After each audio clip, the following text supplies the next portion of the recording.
বাংলা সাহিত্য জগতের কিছু সুন্দর রঙিন গল্প নিয়ে তৈরি এই গল্পঘরের আজকের গল্প কবিগুরু রবীন্দ্রনাথ ঠাকুরের কাবুলিওয়ালা। গল্পটি রচিত হয় 1892 সালে। সাধনা নামে জার্নালে এটি প্রথম প্রকাশিত হয়। তো চলুন কথা না বাড়িয়ে গল্পটা শুরু করা যাক।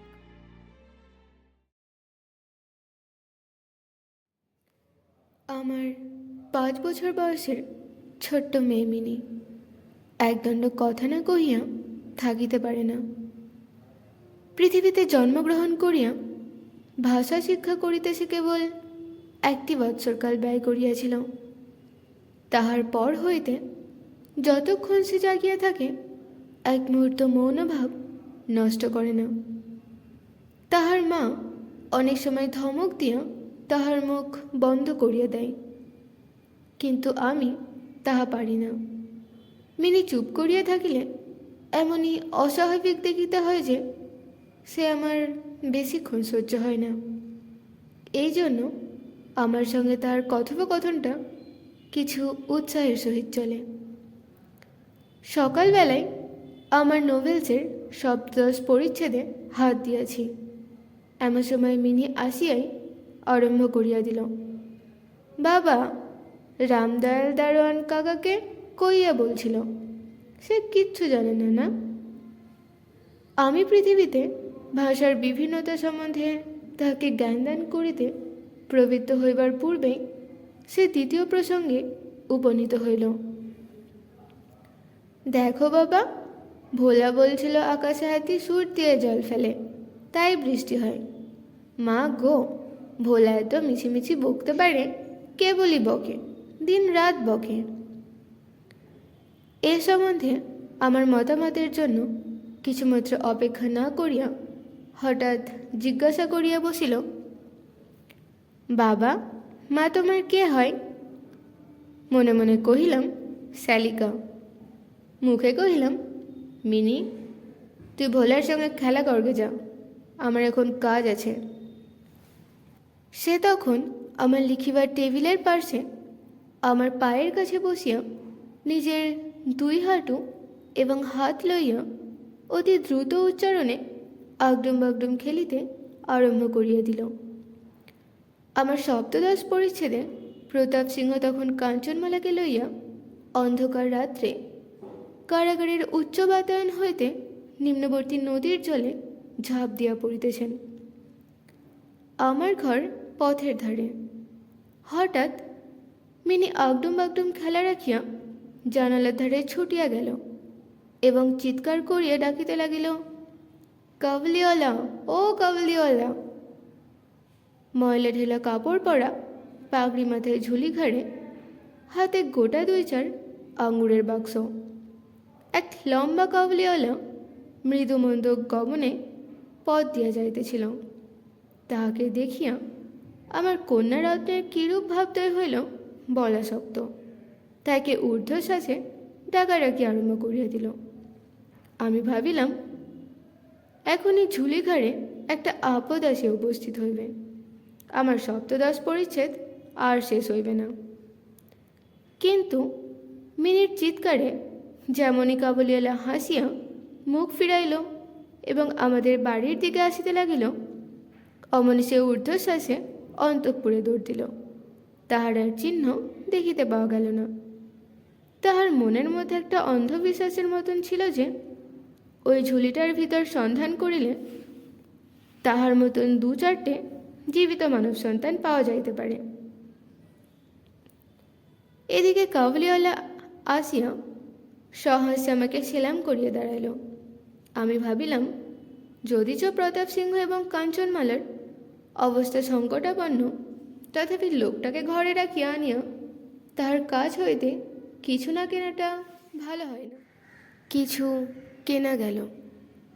তাহার পর 5টা কথা আসিয়া পড়িল। আবদার, রহমান, রুশ, ইংরেজ প্রভৃতি লইয়া সীমান্ত রক্ষানীতি সম্বন্ধে গল্প চলিতে লাগিল।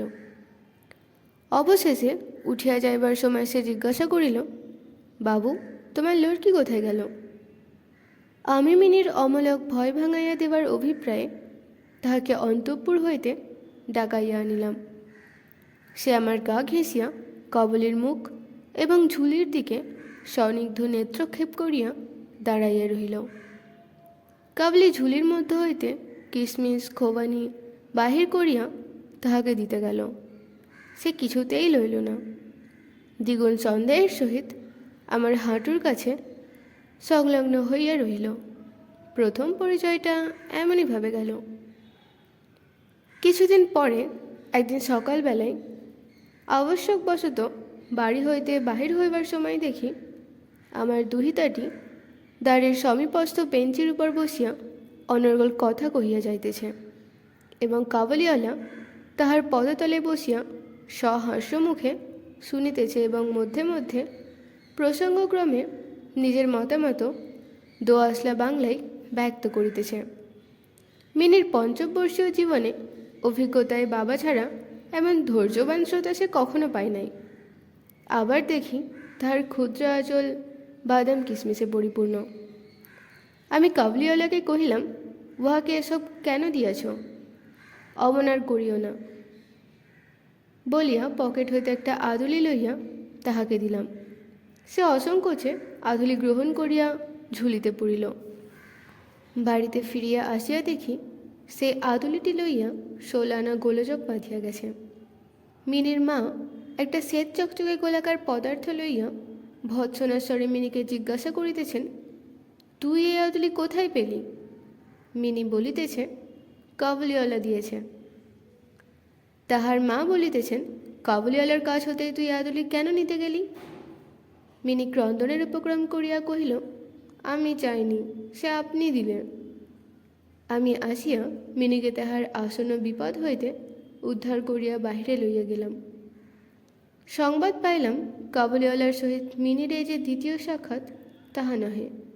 ইতিমধ্যে সে প্রায় প্রত্যহ আসিয়া পেস্তাবাদাম ঘুষ দিয়া মিনির ক্ষুদ্র লুব্ধ হৃদয়টুকু অনেকটা অধিকার করিয়া লইয়াছে। দেখিলাম এই দুটি বন্ধুর মধ্যে গুটিকতক বাঁধা কথা এবং ঠাট্টা প্রচলিত আছে। যথা, রহমতকে দেখিবা মাত্র আমার কন্যা হাসিতে হাসিতে জিজ্ঞাসা করিত, কাবুলিওয়ালা, ও কাবুলিওয়ালা, তোমারও ঝুলির ভিতর কি?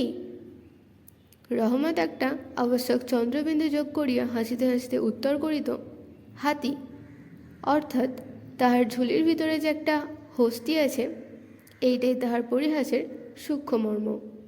খুব যে বেশি সূক্ষ্ম তাহা বলা যায় না, তথাপি এই পরিহাসে উভয়েই বেশ একটু কৌতুক অনুভব করিত। এবং শরৎকালের প্রভাতে একটি বয়স্ক এবং একটি অপ্রাপ্তবয়স্ক শিশুর সরল হাস্য দেখিয়া আমারও বেশ লাগিত। উহাদের মধ্যে আরও একটা কথা প্রচলিত ছিল। রহমত মিনিকে বলিত, খোকি, তুমি শ্বশুরবাড়ি কখনো যাবে না। বাঙালির ঘরের মেয়ে আজন্মকাল শ্বশুরবাড়ি শব্দটার সহিত পরিচিত, কিন্তু আমি কিছু একেলে ধরনের লোক হওয়াতে শিশু মেয়েকে শ্বশুরবাড়ি সম্বন্ধে সজ্ঞান করিয়া তোলা হয় নাই। সেই জন্য রহমতের অনুরোধটা সে পরিষ্কার বুঝিতে পারিত না, অথচ কথাটার একটা কোনো জবাব না দিয়া চুপ করিয়া থাকা নিতান্ত তাহার স্বভাব বিরুদ্ধ। সে উল্টিয়া জিজ্ঞাসা করিত, তুমি শ্বশুরবাড়ি যাবে? রহমত কাল্পনিক শ্বশুরের প্রতি প্রকাণ্ড মোটা মুষ্টি আস্ফালন করিয়া বলিত, আমি শ্বশুরকে মারবে। শুনিয়া মিনি শ্বশুর নামক কোনো এক অপরিচিত জীবের দুরবস্থা কল্পনা করিয়া অত্যন্ত হাসিত। এখন শুভ্র শরৎকাল। প্রাচীনকালে এ সময়ে রাজারা দিগ্বিজয় বাহির হইতেন। আমি কলিকাতা ছাড়িয়া কখনো কোথাও যাই নাই, কিন্তু সেই জন্যই আমার মনটা পৃথিবীময় ঘুরিয়া বেড়াই।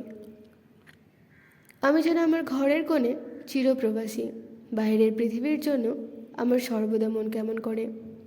একটা বিদেশের নাম শুনিলেই অমনি আমার চিত্ত ছুটিয়া যায়, তেমনি বিদেশি লোক দেখিলেই অমনি নদী পর্বত অরণ্যের মধ্যে একটা কুটিরের দৃশ্য মনে উদয় হয় এবং একটা উল্লাসপূর্ণ স্বাধীন জীবনযাত্রার কথা কল্পনায় জাগিয়া ওঠে। এদিকে আবার আমি এমনই উদ্ভিজ প্রকৃতি যে আমার কোনটুকু ছাড়িয়া একবার বাহির হইতে গেলে মাথায় বজ্রাঘাত হয়। সেজন্য সকালবেলায় আমার ছোট্ট ঘরের টেবিলের সামনে বসিয়া এই কাবুলির সঙ্গে গল্প করিয়া আমার অনেকটা ভ্রমণের কাজ হইত। দুই ধারে বন্ধুর দুর্গম দ্বন্দ্ব, রক্তবর্ণ উচ্চ গিরিশ্রেণী, মধ্যে সংকীর্ণ মরুপথ, বোঝাই করা উষ্টের শ্রেণী চলিয়াছে।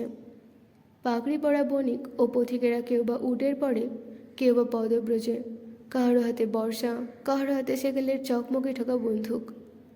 কাবুলি মেঘমন্দ্রস্বরে ভাঙা বাংলায় স্বদেশের গল্প করিত, আর সেই ছবি আমার চোখের সম্মুখ দিয়া চলিয়া যাইত। মিনির মা অত্যন্ত শঙ্কিত স্বভাবের লোক। রাস্তায় একটা শব্দ শুনিলে তাহার মনে হয় পৃথিবীর সমস্ত মাতাল আমাদের বাড়িটায় বিশেষ লক্ষ্য করিয়া ছুটিয়া আসিতেছে। এই পৃথিবীটা যে সর্বত্র চোর, ডাকাত, মাতাল, সাপ, ব্যাং, ম্যালেরিয়া, শুয়োপোকা, আরশোলা এবং গোড়ার দ্বারা পরিপূর্ণ, এতদিন পৃথিবীতে বাস করিয়াও সে বিভীষিকা তাহার মন হইতে দূর হইয়া যায় নাই। রহমত কাবুলিওয়ালা সম্বন্ধে তিনি সম্পূর্ণ নিঃসংশয় ছিলেন না। তাহার প্রতি বিশেষ দৃষ্টি রাখিবার জন্য তিনি আমাকে বারবার অনুরোধ করিয়াছিলেন। আমি তাহার সন্দেহ হাসিয়া উড়াইয়া দেবার চেষ্টা করিলে তিনি পর্যায়ক্রমে আমাকে গুটিগত প্রশ্ন করিলেন। কখনো কি কাহারও ছেলে চুরি যায় না? কাবুল দেশে কি দাস ব্যবসা প্রচলিত নাই? একজন প্রকাণ্ড কাবুলির পক্ষে একটি ছোট্ট ছেলে চুরি করিয়া লইয়া যাওয়াটা কি একেবারে অসম্ভব? আমাকে মানিতে হইল ব্যাপারটা যে অসম্ভব তাহা নহে, কিন্তু অবিশ্বাস্য। বিশ্বাস করিবার শক্তি সকলের সমান নহে। সেই জন্য আমার স্ত্রীর মনে ভয় রহিয়া গেল, কিন্তু তাই বলিয়া বিনা দোষে রহমতকে আমাদের বাড়িতে আসিতে নিষেধ করিতে পারিলাম না। প্রতি বৎসর মাঘ মাসের মাঝামাঝি রহমত দেশে চলে যায়। সেই সময়টা সমস্ত পাওনার টাকা আদায় করিবার জন্য সে বড় ব্যস্ত থাকে। বাড়ি বাড়ি ফিরিতে হয়, কিন্তু তবুও একবার মিনিকে দর্শন দিয়া যায়। দেখিলে বাস্তবিক মনে হয় উভয়ের মধ্যে যেন একটা ষড়যন্ত্র চলিতেছে। সকালে যেদিন আসিতে পারে না, সেদিন দেখি সন্ধ্যার সময় আসিয়াছে। অন্ধকার ঘরের কোণে সেই ঢিলে ঢালা জামা পায়জামা পরা সেই কাবুলিওয়ালা লম্বা লোকটাকে দেখিলে বাস্তবিক হঠাৎ মনের ভিতরে একটা আশঙ্কা উপস্থিত হয়। কিন্তু যখন দেখি মিনি কাবুলিওয়ালা ও কাবুলিওয়ালা করিয়া হাসিতে হাসিতে ছুটিয়া আসে এবং দুই অসমবয়সী বন্ধুর মধ্যে পুরাতন সরল পরিহাস চলিতে থাকে, তখন সমস্ত হৃদয় প্রসন্ন হইয়া ওঠে। একদিন সকালে আমার ছোট্ট ঘরে বসিয়া প্রফশিট সংশোধন করিতেছি। বিদায় লইবার পূর্বে আজ 2-3 দিন হইতে শীতটা খুব কনকনে হইয়া উঠিয়াছে। চারিদিকে একেবারে হিহিকার পড়িয়া গেছে। জানালা ভেদ করিয়া সকালের রৌদ্রটি টেবিলের নিচে আমার পায়ের উপর আসিয়া পড়িয়াছে। সে উত্তাপটুকু বেশ মধুর বোধ হইতেছে। বেলা বোধ করি 8টা হইবে। মাথায় গলাবন্ধ জড়ানো উষাচরকণ প্রাতঃভ্রমণ সমাধা করিয়া প্রায় সকলে ঘরে ফিরিয়া আসিয়াছে। এমন সময় রাস্তায় ভারী একটা গোল শোনা গেল। চাহিয়া দেখি আমাদের রহমতকে দুই পাহাড়ওয়ালা বাঁধিয়া লইয়া আসিতেছে। তাহার পশ্চাতে কৌতূহলী ছেলের দল চলিয়াছে। রহমতের গাত্রবস্ত্রে রক্তচিহ্ন এবং একজন পাহাড়ওয়ালার হাতে রক্তাক্ত ছোড়া। আমি দাঁড়িয়ের বাহিরে গিয়া পাহাড়ওয়ালাকে দাঁড় করাইলাম। জিজ্ঞাসা করিলাম ব্যাপারটা কি। কিয়দাংশ তাহার কাছে, কিয়দাংশ রহমতের কাছে শুনিয়া জানিলাম যে আমাদের প্রতিবেশী একজন লোক রামপুরি চাদরের জন্য রহমতের কাছে কিঞ্চিত ধারিত। মিথ্যাপূর্বক সেই দেনা সে অস্বীকার করে এবং তাহাই লইয়া বচসা করিতে করিতে রহমত তাহাকে এক ছুরি বসাইয়া দিয়াছে। রহমত সেই মিথ্যাবাদীর উদ্দেশ্যে নানারূপ অশ্রাব্য গালি দিতেছে। এমন সময় কাবুলিওয়ালা ও কাবুলিওয়ালা করিয়া ডাকিতে ডাকিতে মিনি ঘর হইতে বাহির হইয়া আসিল। রহমতের মুখ মুহূর্তের মধ্যে কৌতুক হাস্য প্রফুল্ল হইয়া উঠিল। তার স্কন্ধে আজ ঝুলি ছিল না, সুতরাং ঝুলি সম্বন্ধে তাহাদের অভ্যস্ত আলোচনা হইতে পারিল না। মিনি একেবারেই তাহাকে জিজ্ঞাসা করিল, তুমি শ্বশুরবাড়ি যাবে? রহমত হাসিয়া কহিল, সেখানেই যাচ্ছে।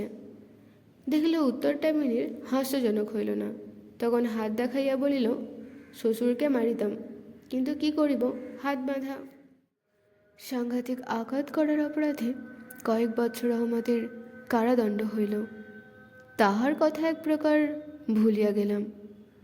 আমরা যখন ঘরে বসিয়া চিরব্যস্ত মতো নিত্য কাজের মধ্যে দিনের পর দিন কাটাইতাম, তখন একজন স্বাধীন পর্বতচারী পুরুষ কারা প্রাচীরের মধ্যে যে কেমন করিয়া বর্ষযাপন করিতেছে তাহা আমাদের মনে উদয় হইত না।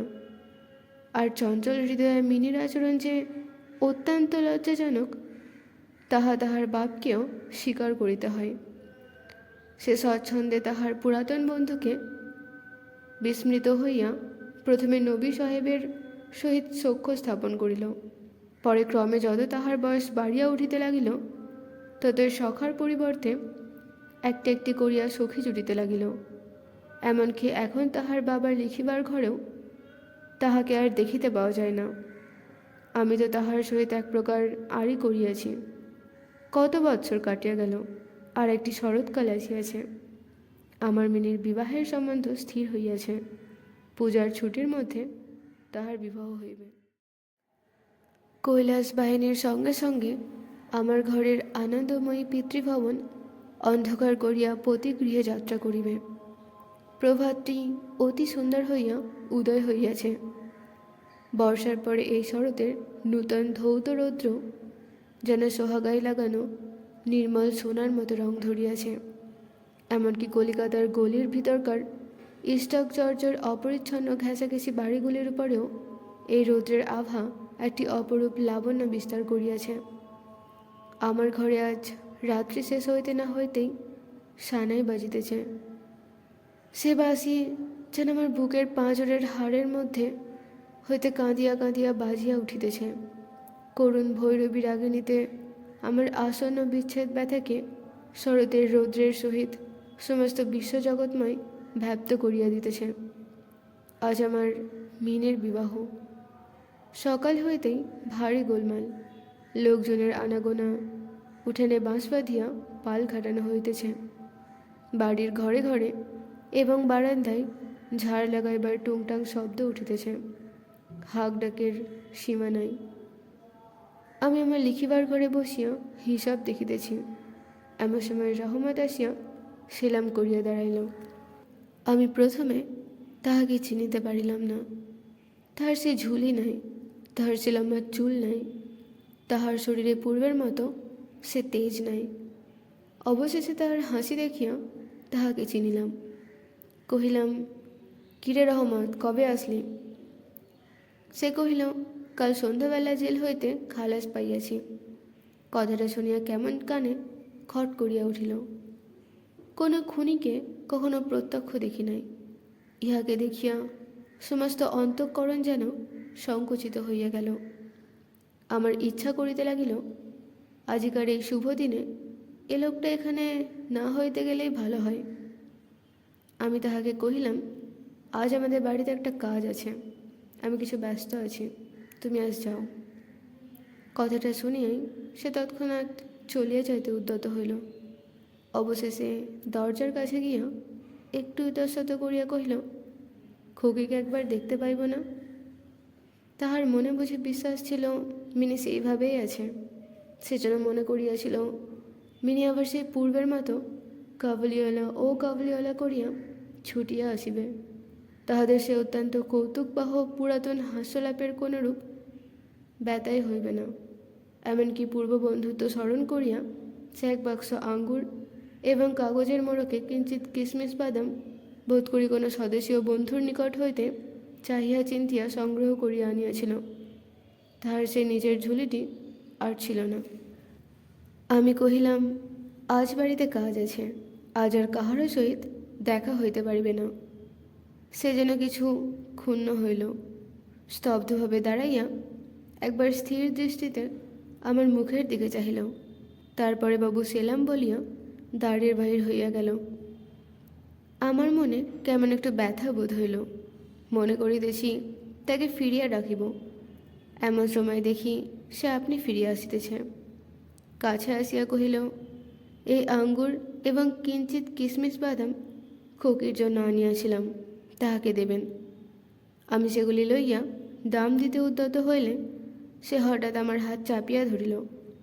কহিল, আপনার বহুত দয়া, আমার চিরকাল স্মরণ থাকিবে। আমাকে পয়সা দেবেন না? বাবু, তোমার যেমন একটি লড়কি আছে, তেমনি দেশে আমারও একটি লড়কি আছে। আমি তাহারই মুখখানি স্মরণ করিয়া তোমার খোকির জন্য কিছু কিছু মেওয়া হাতে লইয়া আসি।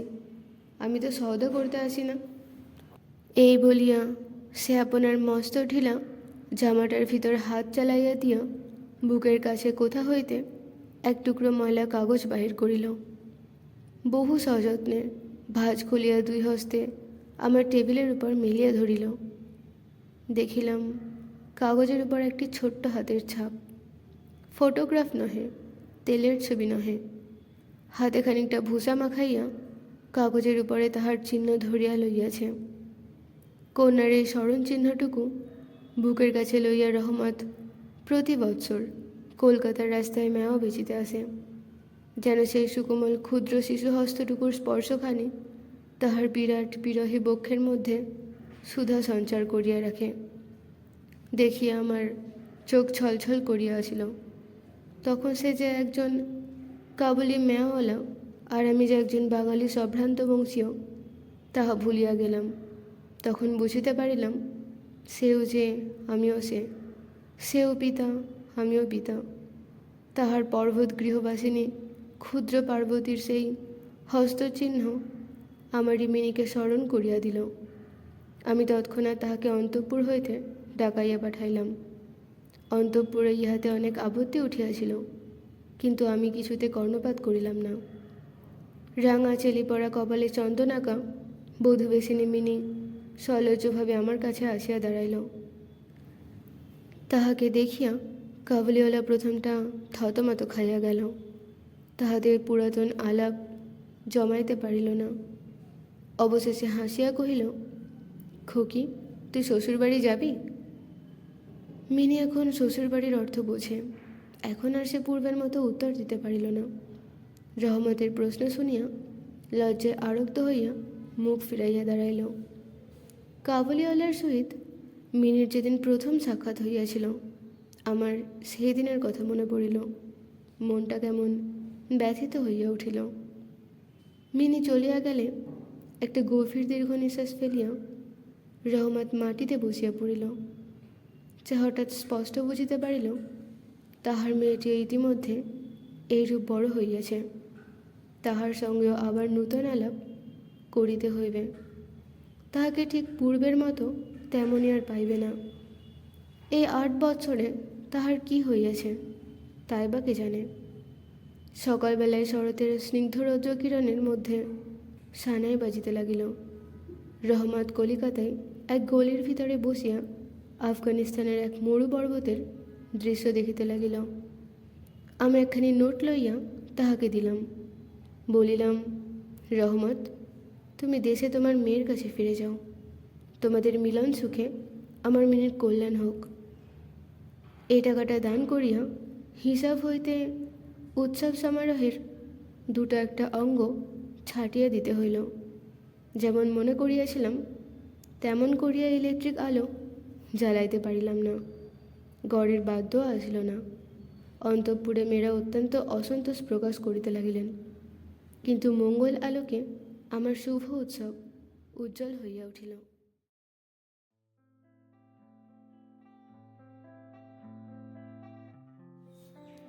গল্পটি ভালো লেগে থাকলে একটি লাইক ও কমেন্ট করতে ভুলবেন না। আর আরও এরকম গল্প শুনতে চাইলে subscribe to my YouTube channel. চলে আসবো তাড়াতাড়ি আবার নতুন রঙিন গল্প নিয়ে। ততদিন সাবধানে থাকুন। টাটা।